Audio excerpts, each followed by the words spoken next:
جو دنیا سے رخصت ہو چکے. جی ہاں, اور بڑی عبرت ہوتی ہے, کیونکہ شب برات میں مسلمان جاتے ہیں قبرستان, لیکن جب کوئی آ کر یہ پوچھتا ہے نا کہ وہ ہم قبرستان گئے تھے لیکن والد صاحب کی قبر نہیں ملی, تو کہا کیسے نہیں ملی؟ تو کہا ایک وہ درخت کی نشانی لگائی تھی, تو وہ تو کسی نے درخت کاٹ دیا, تو ہمیں تو قبر بھی نہیں ملی. یعنی آپ سوچیں کیسا عجیب حال ہے پیارے اسلام بھائیوں, کہ جس والد نے ساری زندگی کما کما کر ہمارے لیے گھر تعمیر کرایا, ہمارے لیے بزنس سیٹ کیا, ہمیں گاڑیاں دی, ہمیں بینک بیلنس دیا, اس والد کے انتقال کے بعد اسی والد کے گھر میں رہتے ہیں, اس والد کے دیے ہوئے کاروبار کو کرتے ہیں, اس والد کی چھوڑی ہوئی گاڑیوں میں گھوم رہے ہیں, لیکن اس والد کی قبر تک بھول گئے ہیں. کیسی عبرت کی بات ہے یہ, کہ ہم مطلب اس دنیا کو سنوارنے میں لگے ہوئے ہیں. رات دن کوشش کیوں کی جا رہی ہے کہ میری جو نسلیں ہیں, میرے جو اولاد ہے, اس کا آنے والا مستقبل سنور جائے. اور یہ آج کی اولاد ہے جو اپنے والد کی قبر تک بھی نہیں سنبھال سکی. ایک دوسرے سے پوچھتے ہیں کہ یار تم نے فون نہیں کیا, بتایا نہیں, ابو کی برسی چلی گئی, پتہ ہی نہیں چلا ہم کو. یہ ابو کی برسی کا بھی تاریخ یاد نہیں. تو بڑی عبرت ہے.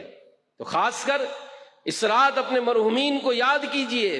امام جلال الدین سیوطی شافعی رحمت اللہ علیہ فرماتے ہیں, حضرت عبداللہ بن عباس رضی اللہ عنہما سے روایت ہے, عید الفطر عید الاضحیٰ کے دن ماہ رجب کے پہلے جمعے نصف شعبان یعنی شب برات اور جمعہ کی رات فوت شدگان جو دنیا سے چلے گئے ان کی روحیں اپنے گھروں کے دروازوں پر کھڑی ہو جاتی ہیں اور کہتی ہیں صدقہ کر کے ہم پر رحم کرو. اگرچہ روٹی کا ایک لقمہ ہی ہو, اگر وہ چیز نہیں پاتی, یعنی ان کے ایصال ثواب کے لیے کچھ بھی صدقہ نہ کیا جائے, حسرت سے واپس لوٹ جاتی ہے. تو میں تو یاد کرتا ہوں ان خوش نصیبوں کو. جی ہاں, ایسے افراد ہیں آج معاشرے میں, ایسے بھی ہیں. والد صاحب کا انتقال ہوا تو جناب والد صاحب کے نام کی مسجد ہی بنا دی ہے.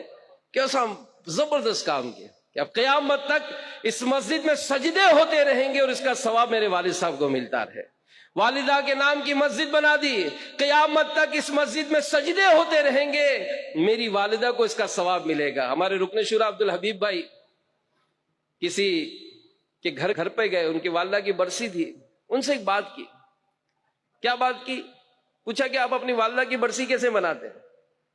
تو اس نے کہا کہ والدہ کی برسی ہوتی ہے تو میں بچوں کو مدرسے کی بلا لیتا ہوں, قرآن خوانی ہوتی ہے اور دعا کر لیتے ہیں, ان کو کھانا کھلا دیتا ہوں. عبدالحبیب نے بڑا پیارا نسخہ دیا ان کو. وہ کیا دیا کہ یار اگر آپ چاہیں کہ آپ کی والدہ کے لیے روزانہ قرآن خوانی ہو تو کہا اس سے اچھی اور کیا بات ہے. تو کہا والدہ سے اتنا پیار, والدہ کی دعاؤں کا صدقہ آپ کہتے ہو مجھے میری ماں کی دعا ہے. یہی کہتے نا, میرے کو میری ماں کی دعا ہے, میری ماں کی دعاؤں سے مجھے بہت برکتیں ملی ہیں.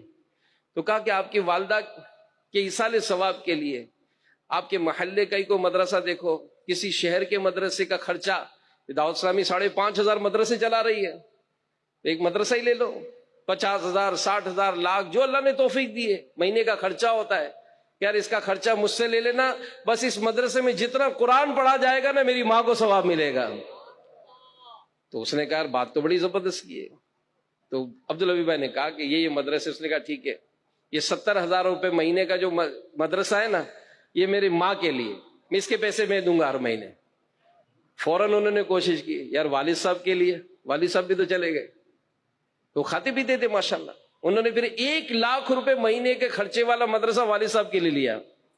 تو یوں بظاہر 1.5-2 لاکھ روپے خرچ ہوئے مہینے کے, مگر ان ماں باپ نے جنہوں نے اس کو پالا پوسا تھا, جن کی دعاؤں کا صدقہ, وہ کہتا ہے کہ آج مجھے جو ترقی ملی وہ میری ماں کی دعا, آج میں جس مقام پر کھڑا ہوں میرے باپ کی سپورٹ کی وجہ سے ہوں. وہ اگر سے دنیا سے چلے گئے لیکن آج میں جو بھی ہوں میری ماں باپ کی دعا کا صدقہ ہے.